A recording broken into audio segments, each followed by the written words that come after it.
Καλησπέρα και καλώς ήρθατε σε άλλη μια λέξη εκφραστικής ανάγνωσης εν μέσω κορονοϊού 2020. Χθες μετά από πάρα πολλούς μήνες πήγα για πρώτη φορά σινεμά, με μάσκα πάντοτε, και είδα μια ταινία την οποία την έχω δει πάρα πολλές φορές, αλλά ποτέ στη μεγάλη οθόνη, γιατί όταν είχε βγει εμπορική version, το Director's Cut βγήκε αργότερα σε Blu-ray, και όλος τυχαίως τυχαίνει να έχω το βιβλίο στο οποίο βασίστηκε η ταινία στο σπίτι, οπότε είπα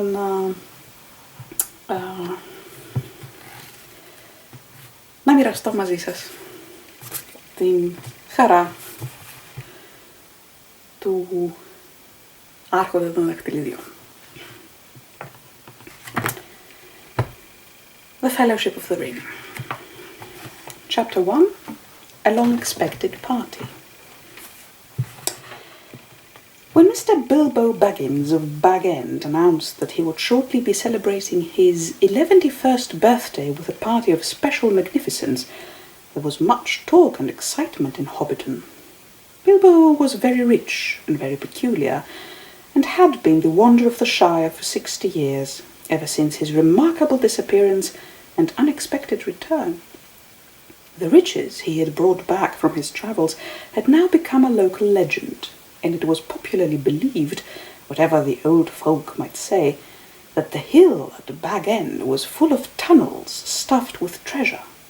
And if that was not enough for fame, there was also his prolonged vigour to marvel at.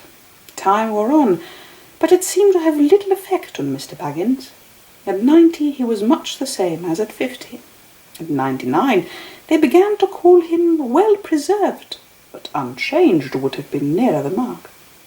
There were some that shook their heads and thought this was too much of a good thing.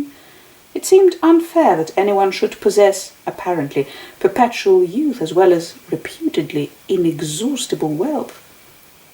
It will have to be paid for, they said. It isn't natural, and trouble will come of it. But so far trouble had not come, and as Mr. Baggins was generous with his money, most people were willing to forgive him his oddities and his good fortune. He remained on visiting terms with his relatives, except, of course, the Sackville Bagginses, and he had many devoted admirers among the hobbits of poor and unimportant families. But he had no close friends, until some of his younger cousins began to grow up. The eldest of these, and Bilbo's favourite, was young Frodo Baggins. When Bilbo was 99, he adopted Frodo as his heir, and brought him to live at Bag End, and the hopes of the Sackville Bagginses were finally dashed. Bilbo and Frodo happened to have the same birthday, September the 22nd. "You had better come and live here, Frodo, my lad," said Bilbo one day, "and then we can celebrate our birthday parties comfortably together." At that time Frodo was still in his tweens, as the hobbits called the irresponsible 20s between childhood and coming of age at 33. 12 more years passed. Each year the Bagginses had given very lively combined birthday parties at Bag End, but now it was understood that something quite exceptional was being planned for that autumn. Bilbo was going to be 111. 111, a rather curious number, and a very respectable age for a hobbit. The old Took himself had only reached 130, and Frodo was going to be 33. 33, an important number, the date of his coming of age. Tongues began to wag in Hobbiton and Bywater, and rumour of the coming event travelled all over the Shire.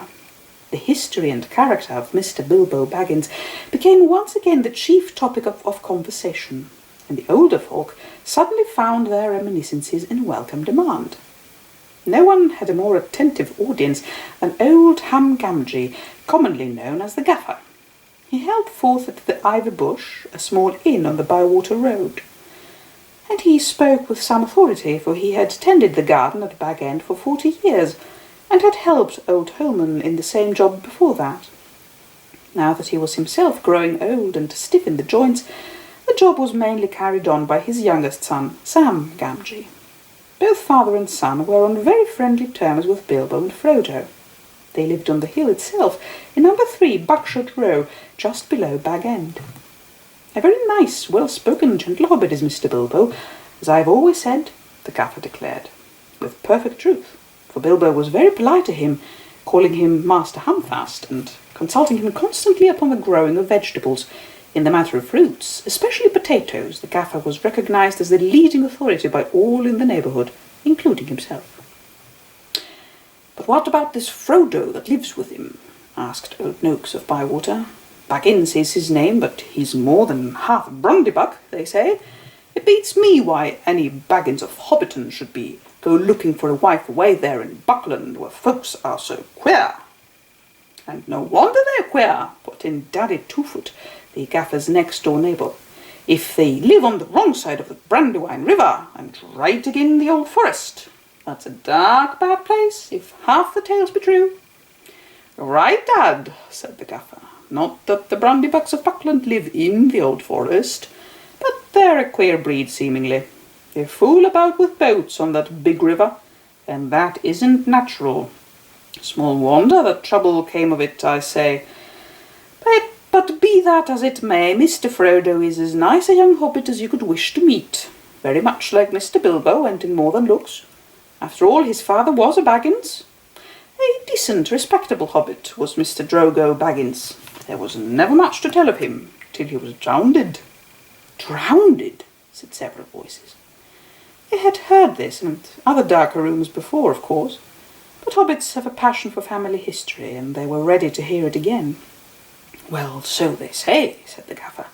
"You see, Mr. Drogo, he married poor Miss Primula Brandybuck. She was our Mr. Bilbo's first cousin on the mother's side, her mother being the youngest of the old Took's daughters, and Mr. Drogo was his second cousin. So Mr. Frodo is his first and second cousin, once removed either way, as the saying is, if you follow me, and Mr. Drogo was staying at Brandy Hall with his father-in-law, old Master Gorbodoc, as he often did after his marriage, him being partial to his victuals, and old Gorbodoc keeping a mighty generous table. And he went out boating on the Brandywick River, and he and his wife were drowned, and poor Mr. Frodo only a child and all." "I've heard they went on the water after dinner in the moonlight," said old Noakes, "and it was Drogo's waders sunk the boat." "And I heard she pushed him in, and he pulled her in after him," said Sandyman, the Hobbiton miller. "You shouldn't listen to all you hear, Sandyman," said the Gaffer, who did not much like the miller. "There isn't no call to go talking of pushing and pulling. Boats are quite tricky enough for those that sit still without looking further for the cause of trouble. Anyway, there was this Mr. Frodo left an orphan and stranded, as you might say, among those queer Bucklanders, being brought up anyhow in Brandy Hall. A regular warren, by all accounts. Old Master Gorbodoc never had fewer than a couple of 100 relations in the place. Mr. Bilbo never did a kinder deed than when he brought the lad back to live among decent folk. But I reckon it was a nasty shock for those Sackville Bagginses. They thought they were going to get Bag End, that time when he went off and was thought to be dead. And then he comes back and orders them off. And he goes on living and never looking a day older, bless him. And suddenly he produces an heir and has all the papers made out proper. The Sackville Bagginses won't never see the inside of Bag End now, or it is to be hoped not. "There's a tidy bit of money tucked away up there, I hear tell," said a stranger, a visitor on business from Michel Delving in the West Farthing. "Well, the top of your hill is full of tunnels packed with chests of gold and silver and jewels, by what I've heard." "Then you've heard more than I can speak to," answered the Gaffer. "I know nothing about jewels. Mr. Bilbo is free with his money, and there seems no lack of it. But I know of no tunnel-making. I saw Mr. Bilbo when he came back a matter of 60 years ago, when I was a lad. I'd not long come prentice to old Holm, him being my dad's cousin, but he had me up at Bag End helping him to keep folks from trampling and trapezing all over the garden while the sale was on. And in the middle of it all, Mr. Bilbo comes up the hill with a pony and some mighty big bags and a couple of chests. I don't doubt they were mostly full of treasure he had picked up in foreign parts, where there be mountains of gold, they say. But there wasn't enough to fill tunnels. But my lad Sam will know more about that. He's in and out of Bag End. Crazy about stories of the old days he is, and he listens to all Mr. Bilbo's tales. Mr. Bilbo has learned him his letters, meaning no harm, mark you, and I hope no harm will come of it. Elves and dragons, I says to him, cabbages and potatoes are better for me and you. Don't go getting mixed up in the business of your betters, or your land and trouble too big for you, I says to him, and I might say it to the others, he added with a look at the stranger and the miller. But the gaffer did not convince his audience. The legend of Bilbo's wealth was now too firmly fixed in the minds of the younger generation of hobbits. Ah, but he has likely enough been adding to what he brought at first, argued the miller, voicing common opinion. He's often away from home. Now look at the outlandish folk that visit him, dwarves coming at night, and that old wandering conjurer, Gandalf and all. You can say what you like, gaffer, but Bag End's a queer place, and its folk are queerer. And you can say what you like, but what you know no more of than you do of boating, Mr. Sandyman, retorted the gaffer, disliking the miller even more than usual. If that's being queer, then we could do with a bit more queerness in these parts. There's some not far away that wouldn't offer a pint of beer to a friend if they lived in a hole with golden walls. But they do things proper at Bag End. Our Sam says that everyone's going to be invited to the party, and there's going to be presents, mark you. Presents for all. This very month, as is. That very month was September, and as fine as you could ask. A day or two later, a rumour, probably started by the knowledgeable Sam, was spread about that there were going to be fireworks. Fireworks, what is more, such as had not been seen in the Shire for nigh on a century, not indeed since the old Took died. Days passed, and the day drew nearer. An odd-looking wagon laden with odd-looking packages rolled into Hobbiton one evening and toiled up the hill to Bag End. The startled hobbits peered out of lamp-lit doors to gape at it. It was driven by outlandish folk, singing strange songs, dwarves with long beards and deep hoods. A few of them remained at Bag End. At the end of the second week in September, a cart came in through Bywater from the direction of the Brandywine Bridge in broad daylight. An old man was driving it all alone. He wore a tall, pointed blue hat, a long grey cloak, and a silver scarf. He had a long white beard and bushy eyebrows that stuck out beyond the brim of his hat. Small hobbit children ran after the cart all through Hobbiton and right up the hill. It had a cargo of fireworks, as they rightly guessed. At Bilbo's front door the old man began to unload. There were great bundles of fireworks of all sorts and shapes, each labelled with a large red G and the elf rune. There was Gandalf's mark, of course, and the old man was Gandalf the wizard, whose fame in the Shire was due mainly to his skill with fires, smokes, and lights. His real business was far more difficult and dangerous, but the Shire folk knew nothing about it. To them he was just one of the attractions at the party. Hence the excitement of the hobbit children. G for grand, they shouted, and the old man smiled. They knew him by sight, though he only appeared in Hobbiton occasionally and never stopped long. But neither they nor any of the oldest of their elders had seen one of his firework displays. They now belonged to the legendary past. When the old man, helped by Bilbo and some dwarfs, had finished unloading, Bilbo gave a few pennies away. But not a single squib or cracker was forthcoming, to the disappointment of the onlookers. "Run away now," said Gandalf. "You will get plenty when the time comes."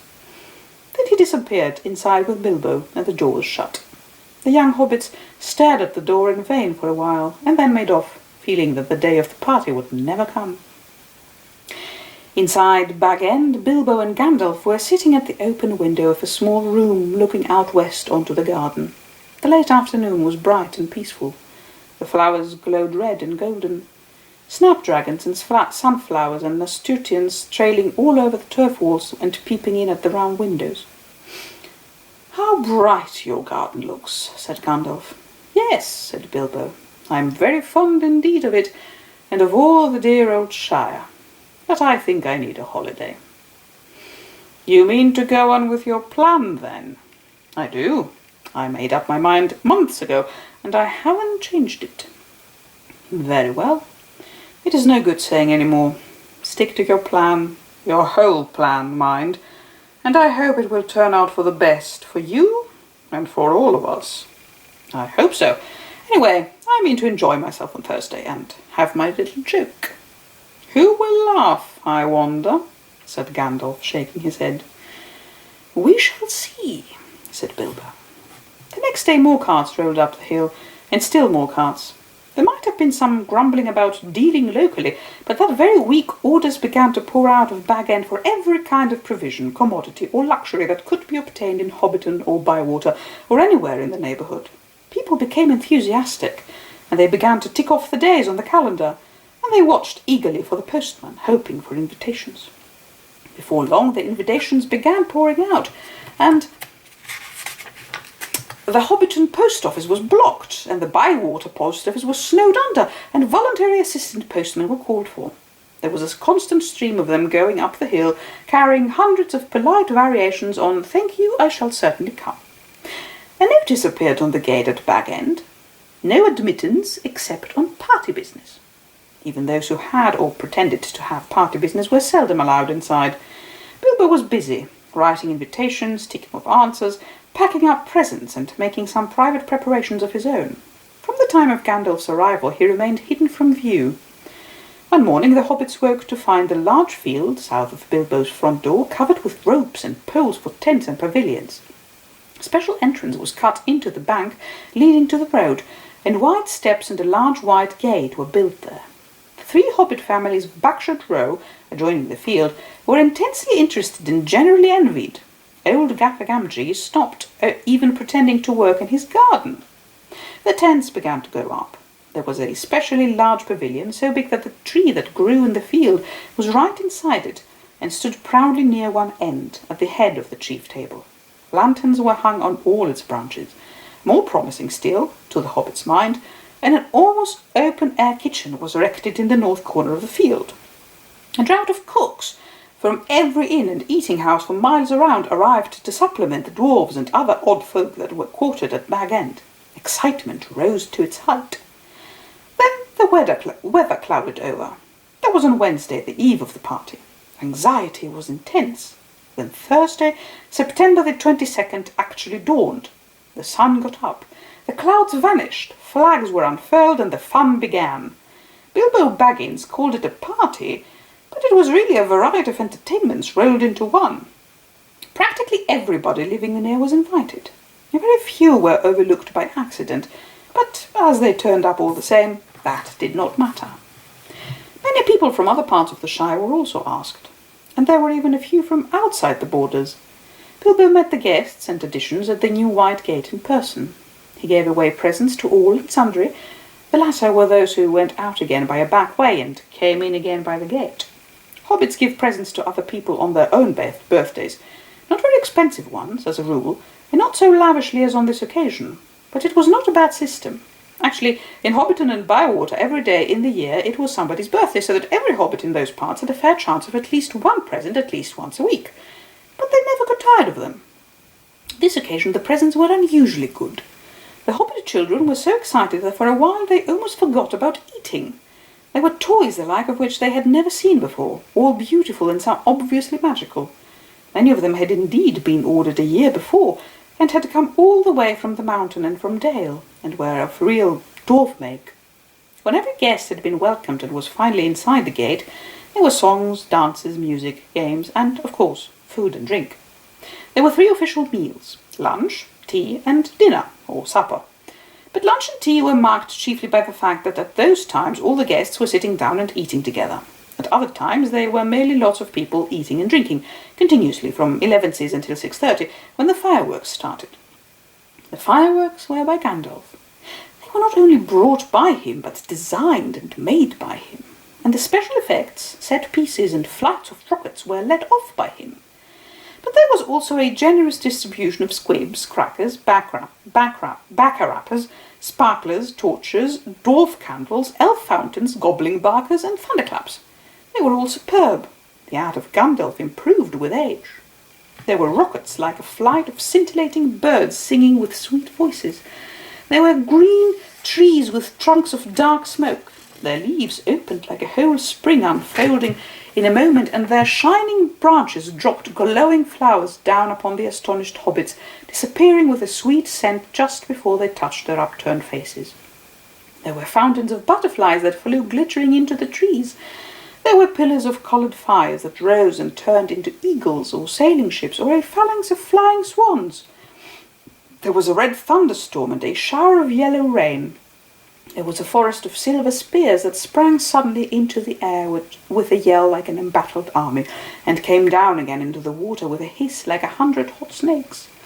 And there was also one last surprise, in honour of Bilbo, and it startled the hobbits exceedingly, as Gandalf intended. The lights went out. A great smoke went up. It shaped itself like a mountain seen in the distance, and it began to glow at the summit. It sprouted green and scarlet flames.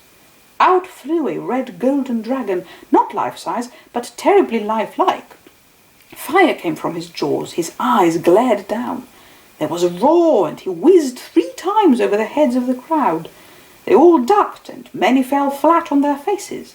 The dragon passed like an express train, turned a somersault, and burst over Bywater with a deafening explosion. "That is the signal for supper," said Bilbo. The pain and alarm vanished at once, and the prostrate hobbits leaped to their feet. There was a splendid supper for everyone, that is, except those invited to the special family dinner party. This was held in the great pavilion with the tree. The invitations were limited to 12 dozen, a number also called by the hobbits one gross, though the word was not considered proper to use of people. And the guests were selected from all the families to which Bilbo and Frodo were related, with the addition of a few special unrelated friends, such as Gandalf. Many young hobbits were included, and present by parental permission, for hobbits were easy-going with their children in the matter of sitting up late, especially when there was a chance of getting them a free meal. Bringing up young hobbits took a lot of provender. There were many Bagginses and Boffins, and also many Tooks and Brundybugs. There were various Grubbs, relations of Bilbo Baggins's grandmother, and various Chubbs, connections of his Took grandfather, and a selection of Burrowses, Bolgers, Bracegirdles, Brockhouses, Goodbodies, Hornblowers, and Proudfoots. Some of these were only very distantly connected with Bilbo, and some of them had hardly ever been in Hobbiton before, as they lived in remote corners of the Shire. The Sackville Bagginses were not forgotten. Otho and his wife Lobelia were present. They disliked Bilbo and detested Frodo, but so magnificent was the invitation card written in golden ink that they had felt it was impossible to refuse. Besides, their cousin Bilbo had been specializing in food for many years, and his table had a high reputation. All the 144 guests expected a pleasant feast, though they rather dreaded the after-dinner speech of their host, an inevitable item. He was liable to drag in bits of what he called poetry, and sometimes, after a glass or two, would allude to the absurd adventures of his mysterious journey. The guests were not disappointed. They had a very pleasant feast, in fact, an engrossing entertainment, rich, abundant, varied, and prolonged. The purchase of provisions fell almost to nothing throughout the district in the ensuing weeks, but as Bilbo's catering had depleted the stocks of most stores, cellars and warehouses for miles around, that did not matter much. After the feast, more or less, came the speech. Most of the company were, however, now in a tolerant mood, at that delightful stage which they called filling up the corners. They were sipping their favourite drinks and nibbling at their favourite dainties, and their fears were forgotten. They were prepared to listen to anything, and to cheer at every full stop. "My dear people," began Bilbo, rising in his place. "Hear, hear, hear!" they shouted, and kept on repeating it in chorus, seeming reluctant to follow their own advice. Bilbo left his place and went and stood on a chair under the illuminated tree. The light of the lanterns fell on his beaming face. The golden buttons shone on his embroidered silk waistcoat. They could all see him standing, waving one hand in the air, the other was in his trouser pocket. "My dear Bagginses and Boffins," he began again, "and my dear Tooks and Brundybugs and Grubbs and Chubbs and Burrowses and Hornblowers and Bolgers, Bracegirdles, Goodbodies, Brockhouses, and Proudfoots." "Proudfeet!" shouted an elderly hobbit from the back of the pavilion. His name, of course, was Proudfoot, and well merited. His feet were large, exceptionally furry, and both were on the table. "Proudfoots," repeated Bilbo. "Also, my good Sackville Bagginses, that I welcome back at last to Bag End. Today is my 111th birthday. I am 11-1 today. "Hooray! Hooray! Many happy returns!" they shouted, and they hammered joyously on the tables. Bilbo was doing splendidly. This was the sort of stuff they liked, short and obvious. "I hope you are all enjoying yourselves as much as I am." Deafening cheers, cries of yes and no, noises of trumpets and horns, pipes and flutes and other musical instruments. There were, as has been said, many young hobbits present. Hundreds of musical crackers had been pulled. Most of them wore the mark Dale on them, which did not convey much to most of the hobbits, but they all agreed they were marvellous crackers. They contained instruments, small but of perfect make and enchanting tones. Indeed, in one corner some of the young Tooks and Brandybugs, supposing Uncle Bilbo to have finished, since he had plainly said all that was necessary, now got up an impromptu orchestra and began a merry dance tune. Master Everard Took and Miss Medilot Brondybug got on table and with bells in their hands began to dance the Springle Ring, a pretty dance but rather vigorous. But Bilbo had not finished. Seizing a horn from a youngster nearby, he blew 3 loud hoots. The noise subsided. "I shall not keep you long," he cried. Cheers from all the assembly. "I have called you all together for a purpose." Something in the way that he said this made an impression. There was almost silence, and 1 or 2 of the Tooks pricked up their ears. "Indeed, for 3 purposes. First of all, to tell you that I am immensely fond of you all, and that 11 years is too short a time to live among such excellent and admirable hobbits." A tremendous outburst of approval. "I don't know half of you half as well as I should like, and I like less than half of you half as well as you deserve." This was unexpected and rather difficult. There was some scattered clapping, but most of them were trying to work it out and see if it came to a compliment. "Secondly, to celebrate my birthday." Cheers again. "I should say our birthday, for it is, of course, also the birthday of my heir and nephew, Frodo. He comes of age and into his inheritance today." Some perfunctory clapping by the elders, and some loud shouts of "Frodo, Frodo, jolly old Frodo" from the juniors. The Sackville-Bagginses scowled and wondered what was meant by coming into his inheritance. "Together we score 144. Your numbers were chosen to fit this remarkable total. 1 gross, if I may use the expression." No cheers. This was ridiculous. Many of his guests, and especially the Sackville-Bagginses, were insulted, feeling sure they had only been asked to fill up the required number like goods in a package. 1 gross indeed. Vulgar expression. It is also, if I may be allowed to refer to ancient history, the anniversary of my arrival by barrel at Esgaroth on the Long Lake. Though the fact that it was my birthday slipped my memory on that occasion, I was only 51 then, and birthdays did not seem so important. The banquet was very splendid, however, though I had a bad cold at the time, I remember, and could only say "thank you very much." And I repeated more correctly, "Thank you very much for coming to my little party." Obstinate silence. They all feared that the song or some poetry was now imminent, and they were getting bored. Why couldn't he stop talking and let them drink his health? But Bilbo did not sing or recite. He paused for a moment.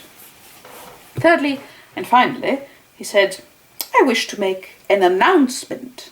He spoke this last word so loudly and suddenly that everyone sat up who still could. "I regret to announce that, though, as I said, 11 years is far too short a time to spend among you, this is the end. I am going. I am leaving now. Goodbye." He stepped down and vanished. There was a blinding flash of light, and the guests all blinked. When they opened their eyes, Bilbo was nowhere to be seen. 144 flabbergasted hobbits sat back speechless. Old Odo Proudfoot removed his feet from the table and stamped. Then there was a dead silence, until suddenly, after several deep breaths, every Baggins, Boffin, Took, Brandybug, Grubb, Chubb, Burrows, Bolger, Bracegirdle, Brockhouse, Goodbody, Hornblower, and Proudfoot began to talk at once. It was generally agreed that the joke was in very bad taste, and more food and drink were needed to cure the guests of shock and annoyance. "He's mad! I always said so," was probably the most popular comment. Even the Tooks, with a few exceptions, thought Bilbo's behaviour was absurd. For the moment most of them took it for granted that his disappearance was nothing more than a ridiculous prank. But old Rory Brandybug was not so sure. Neither age nor an enormous dinner had clouded his wits, and he said to his daughter-in-law Esmeralda, There is something fishy in this, my dear. I believe that my Baggins is off again. Silly old fool. But why worry? He hasn't taken the victuals with him. He called loudly to Frodo to send the wine round again. Frodo was the only one present who had said nothing. For some time he had sat silent beside Bilbo's empty chair, and ignored all remarks and questions. He had enjoyed the joke, of course, even though he had been in the know. He had difficulty in keeping from laughter at the indignant surprise of the guests, but at the same time he felt deeply troubled. He realized suddenly that he loved the old hobbit dearly. Most of the guests went on eating and drinking and discussing Bilbo Baggins' oddities, past and present. But the Sackville Bagginses had already departed in wrath. Frodo did not want to have any more to do with the party. He gave orders for more wine to be served. Then he got up and drained his own glass silently to the health of Bilbo, and slipped out of the pavilion. As for Bilbo Baggins, even while he was making his speech, he had been fingering the golden ring in his pocket, his magic ring that he had kept secret for so many years. As he stepped down, he slipped it on his finger, and he was never seen by any hobbit in Hobbiton again. He walked briskly back to his hole, and stood for a moment listening with a smile to the din in the pavilion, and to the sounds of merrymaking in other parts of the field. Then he went in. He took off his party clothes, folded up and wrapped in tissue paper his embroidered silk waistcoat, and put it away. Then he put on quickly some old untidy garments, and fastened round his waist a worn leather belt. On it he hung a short sword in a battered black leather scabbard. From a locked drawer, smelling of mothballs, he took out an old cloak and hood. They had been locked up as if they were very precious, but they were so patched and weather-stained that their original colour could hardly be guessed. It might have been dark green. They were rather too large for him. He then went into his study, and from a large strong-box took out a bundle wrapped in old cloths and a leather-bound manuscript, and also a large bulky envelope. The book and bundle he stuffed into the top of a heavy bag that was standing there, already nearly full. Into the envelope he slipped his golden ring and its fine chain, and then sealed it and addressed it to Frodo. At first he put it on the mantelpiece, but suddenly he removed it and stuck it in his pocket. At that moment the door opened, and Gandalf came quickly in. "Hello," said Bilbo. "I wondered if you would turn up." "I'm glad to find you visible," replied the wizard, sitting down in a chair. "I wanted to catch you and have a few final words. I suppose you feel that everything has gone off splendidly and according to plan?" "Yes, I do," said Bilbo, "though that flash was surprising. It quite startled me, let alone the others. A little addition of your own, I suppose?" "It was. You have wisely kept that ring secret all these years, and it seemed to me necessary to give your guests something else that would seem to explain your sudden vanishment, and would spoil my joke. You are an interfering old busybody," laughed Bilbo, "but I expect you know best, as usual." "I do, when I know anything, but I don't feel too sure about this whole affair. It has now come to the final point. You have had your joke, and alarmed or offended most of your relations, and given the whole Shire something to talk about for 9 days, or 99 more likely. Are you going any further?" "Yes, I am. I feel I need a holiday, a very long holiday, as I have told you before. Probably a permanent holiday. I don't expect I shall return. In fact, I don't mean to, and I have made all arrangements. I am old, Gandalf. I don't look it, but I am beginning to feel it in my heart of hearts. Well preserved indeed," he snorted. "Why, I feel all thin, sort of stretched, if you know what I mean, like butter that has been scraped over too much bread. That can't be right. I need a change or something." Gandalf looked curiously and closely at him. "No, it does not seem right," he said thoughtfully. "No, after all, I believe your plan is probably the best. Well, I've made up my mind anyway. I want to see mountains again, Gandalf. Mountains, and then find somewhere where I can rest in peace and quiet, without a lot of relatives prying around and a string of confounded visitors hanging on the bell. I might find somewhere where I can finish my book. I have thought of a nice ending for it, and he lived happily ever after to the end of his days." Gandalf laughed. "I hope he will, but nobody will read the book, however it ends. Oh, they may in years to come. Frodo has read some already, as far as it has gone. You'll keep an eye on Frodo, won't you?" "Yes, I will. 2 eyes, as often as I can spare them." He would come with me, of course, if I asked him. In fact, he offered to once, just before the party. But he does not really want to, yet. I want to see the wild country again before I die, and the mountains. But he is still in love with the Shire, with woods and fields and little rivers.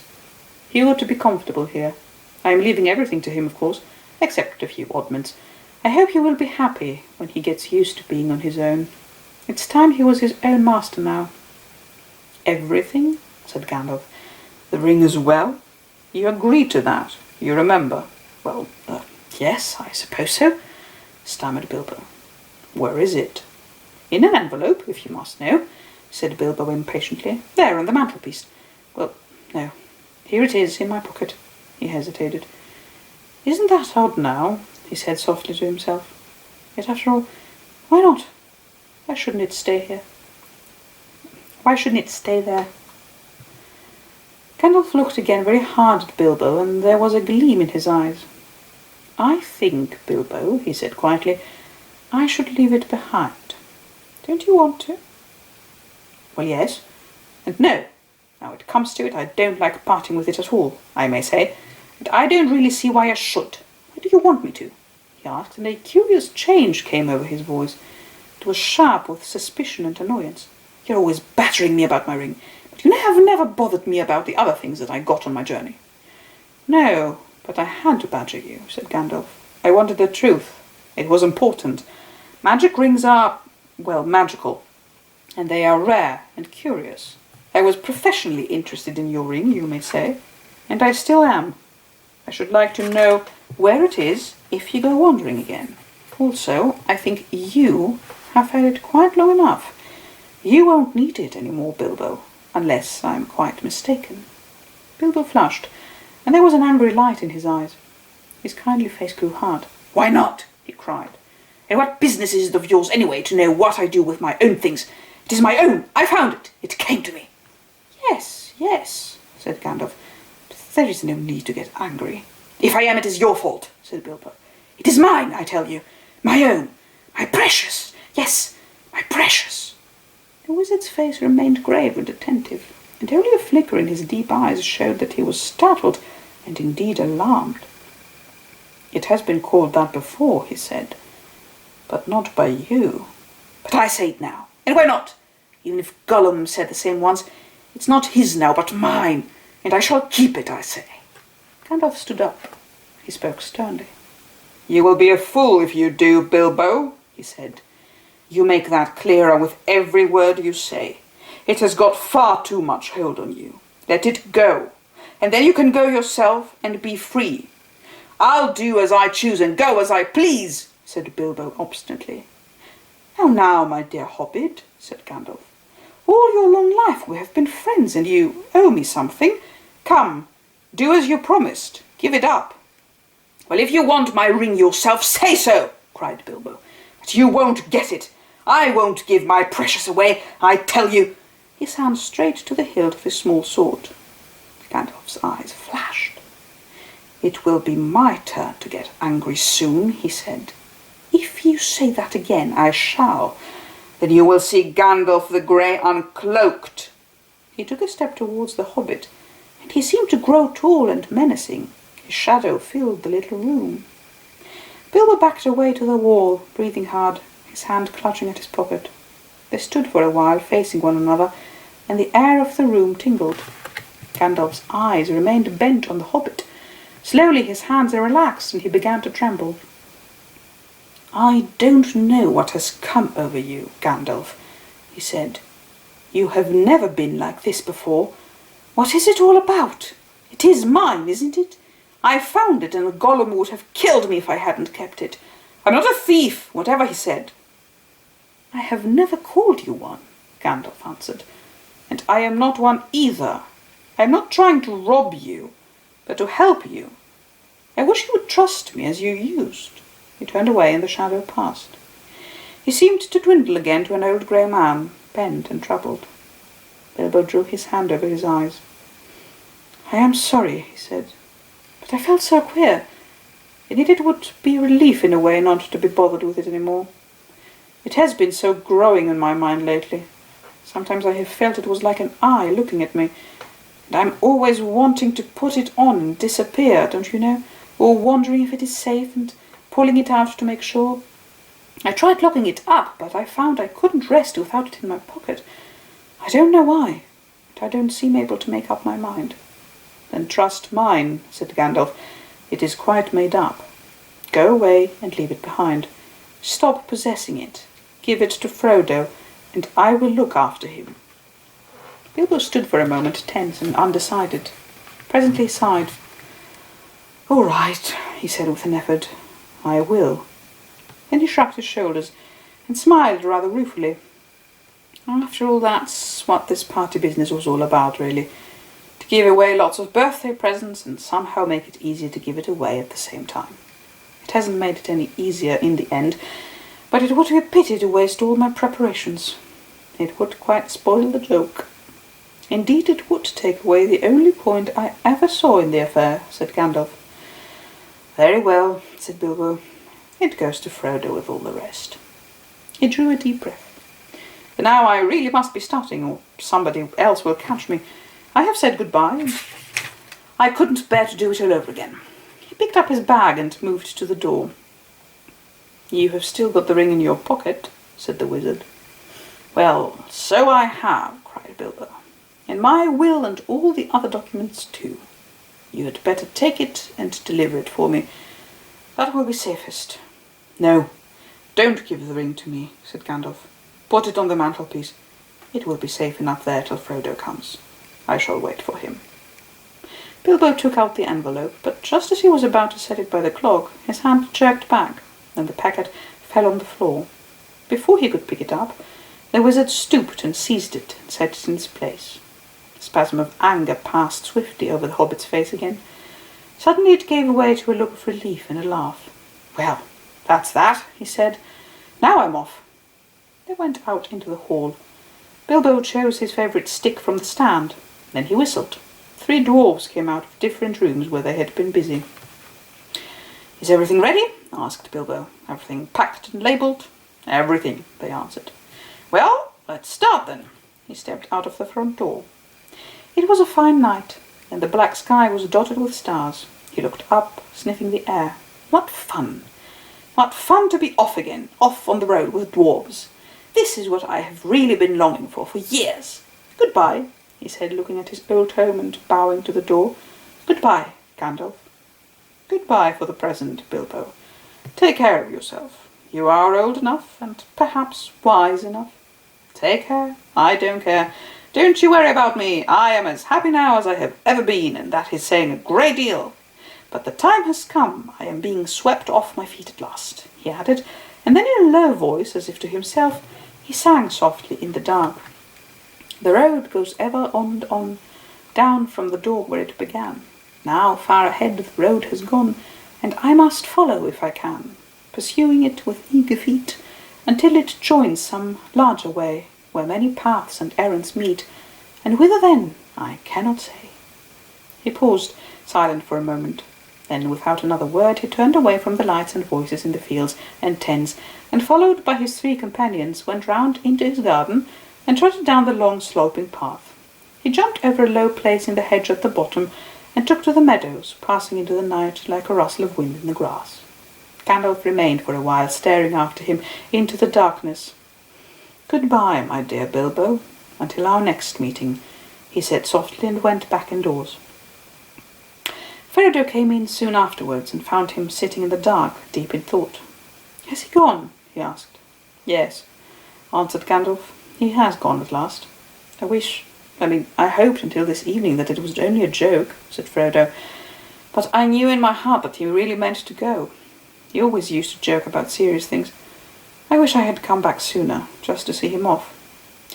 I think really he preferred slipping off quietly in the end, said Gandalf. Don't be too troubled. He'll be all right. Now, he left a packet for you. There it is. Frodo took the envelope from the mantelpiece and glanced at it, but did not open it. You'll find his will and all the other documents in there, I think, said the wizard. You are the master of Bag End now, and also, I fancy, you'll find a golden ring. The ring? Exclaimed Frodo. Has he left me that? I wonder why. Still, it may be useful. "It may, and it may not," said Gandalf. "I should not make use of it, if I were you, but keep it secret and keep it safe. Now I am going to bed." As Master of Bag End, Frodo felt it his painful duty to say goodbye to the guests. Rumours of strange events had by now spread all over the field, but Frodo would only say, "No doubt everything will be cleared up in the morning." About midnight, carriages came for the important folk. One by one, they rolled away, filled with full but very unsatisfied hobbits. Gardeners came by arrangement and removed in wheelbarrows those that had inadvertently remained behind. Night slowly passed. The sun rose. The hobbits rose rather later. Morning went on. People came and began, by orders, to clear away the pavilions and the tables and the chairs, and the spoons and knives and bottles and plates, and the lanterns and the flowering shrubs in boxes, and the crumbs and cracker paper, the forgotten bags and gloves and handkerchiefs, and the uneaten food, a very small item. Then a number of other people came, without orders, Bagginses and Boffins and Bolgers and Tooks, and other guests that lived or were staying near. By midday, when even the best-fed were out and about again, there was a large crowd at Bag End, uninvited but not unexpected. Frodo was waiting on the step, smiling, but looking rather tired and worried. He welcomed all the callers, but he had not much more to say than before. His reply to all inquiries was simply this: "Mr. Bilbo Baggins has gone away, as far as I know, for good." Some of the visitors he invited to come inside, as Bilbo had left messages for them. Inside in the hall there was piled a large assortment of packages and parcels and small articles of furniture. On every item there was a label tied. There were several labels of this sort: "For Adelard Took, for his very own, from Bilbo, on an umbrella." Adelard had carried off many unlabelled ones. "For Dora Baggins, in memory of a long correspondence with love, from Bilbo, on a large waste paper basket." Dora was Drogo's sister and the eldest surviving female relative of Bilbo and Frodo. She was 99 and had written reams of good advice for more than half a century. "For Milo Burrows, hoping it will be useful, from B.B. on a gold pen and ink bottle." Milo never answered letters. "For Angelica's use, from Uncle Bilbo, on a round convex mirror." She was a young Baggins, and too obviously considered her face shapely. For the collection of Hugo Bracegirdle, from a contributor, on an empty bookcase. Hugo was a great borrower of books, and worse than usual at returning them. For Lobelia Sackville Baggins as a present, on a case of silver spoons. Bilbo believed that she had acquired a good many of his spoons while he was away on his former journey. Lobelia knew that quite well. When she arrived later in the day, she took the point at once, but she also took the spoons. This is only a small selection of the assembled presents. Bilbo's residence had got rather cluttered up with things in the course of his long life. It was a tendency of hobbit holes to get cluttered up, for which the custom of giving so many birthday presents was largely responsible. Not, of course, that the birthday presents were always new. There were one or two old mathoms of forgotten uses that had circulated all around the district, but Bilbo had usually given new presents and kept those that he received. The old hole was now being cleared a little. Every one of the various parting gifts had labels written out personally by Bilbo, and several had some point or some joke. But of course most of the things were given where they would be wanted and welcome. The poorer hobbits, and especially those of Buckshot Row, did very well. Old Gaffer Gamgee got 2 sacks of potatoes, a new spade, a woolen waistcoat, and a bottle of ointment for creaking joints. Old Rory Brundybuck, in return for much hospitality, got a dozen bottles of old vineyards, a strong red wine from the South Farthing, and now quite mature as it had been laid down by Bilbo's father. Rory quite forgave Bilbo and voted him a capital fellow after the first bottle. There was plenty of everything left for Frodo, and of course all the chief treasures, as well as the books, pictures, and more than enough furniture, were left in his possession. There was, however, no sign nor mention of money or jewellery. Not a penny piece or a glass bead was given away. Frodo had a very trying time that afternoon. A false rumour that the whole household was being distributed free spread like wildfire, and before long the place was packed with people who had no business there but could not be kept out. Labels got torn off and mixed, and quarrels broke out. Some people tried to do swaps and deals in the hall, and others tried to make off with minor items not addressed to them, or with anything that seemed unwanted or unwatched. The road to the gate was blocked with barrows and handcarts. In the middle of the commotion, the Sackville Bagginses arrived.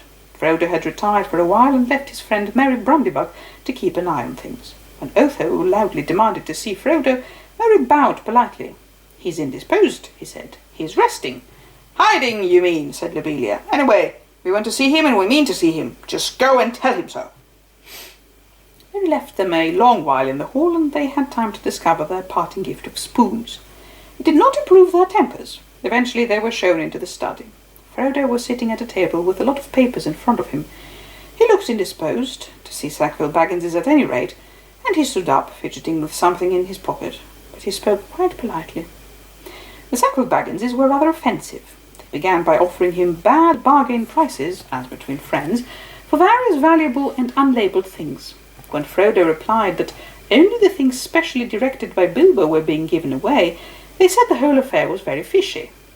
"Only one thing is clear to me," said Otho, "and that is that you are doing exceedingly well out of it. I insist on seeing the will."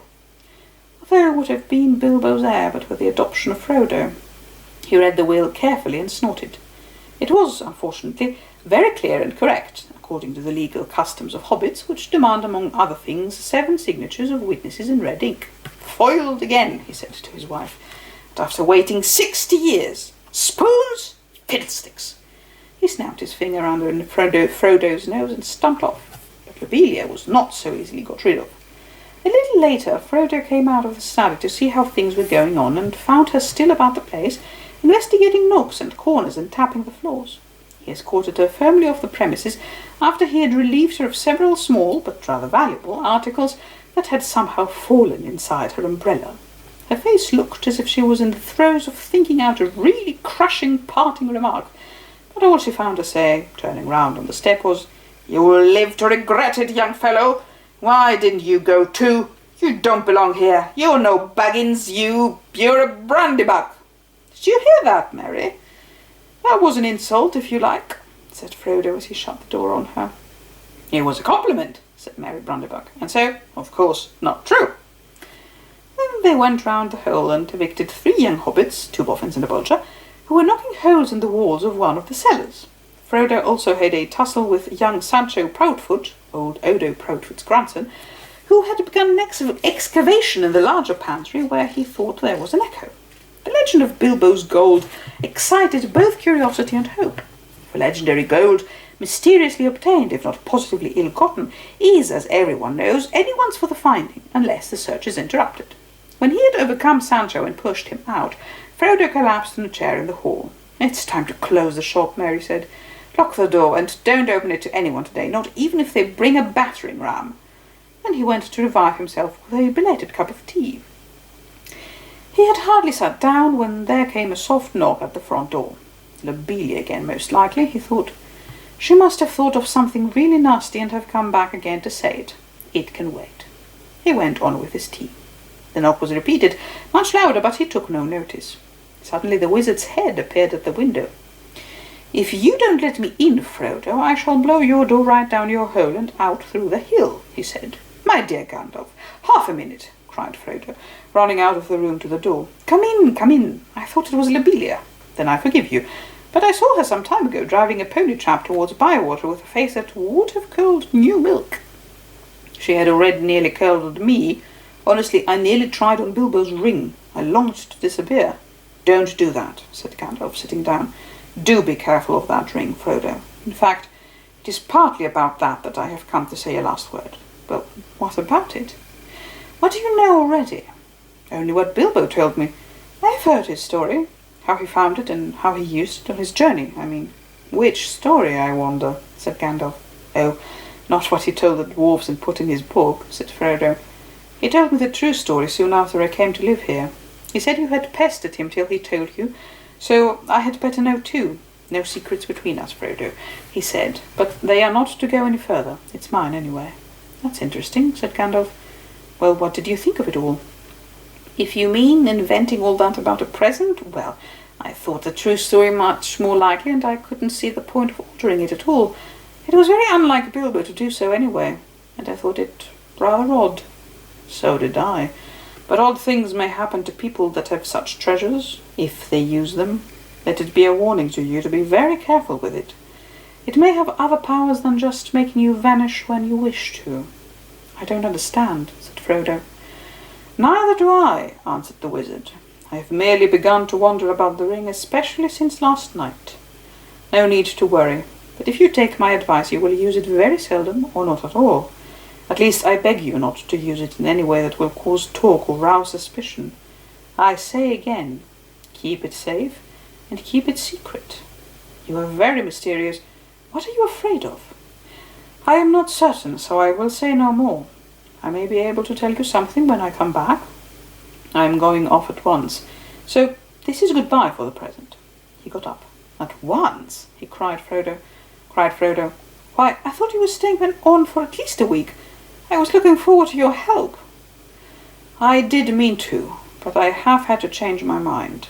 I may be away for a good while, but I'll come and see you again as soon as I can. Expect me when you see me. I shall slip in quietly. I shan't often be visiting the Shire openly again. I find that I have become rather unpopular. They say I am a nuisance and a disturber of the peace. Some people are actually accusing me of spiriting Bilbo away, or worse. If you want to know, there is supposed to be a plot between you and me to get hold of his wealth." "Some people!" exclaimed Frodo.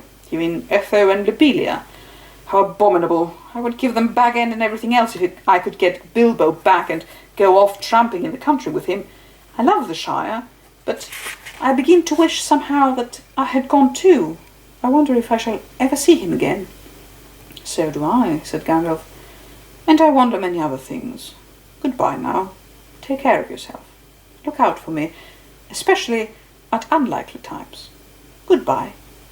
Frodo saw him to the door. He gave a final wave of his hand and walked off at a surprising pace. But Frodo thought the old wizard looked unusually bent, almost as if he was carrying a great weight. The evening was closing in, and his cloaked figure quickly vanished into the twilight. Frodo did not see him again for a long time. Καλό βράδυ.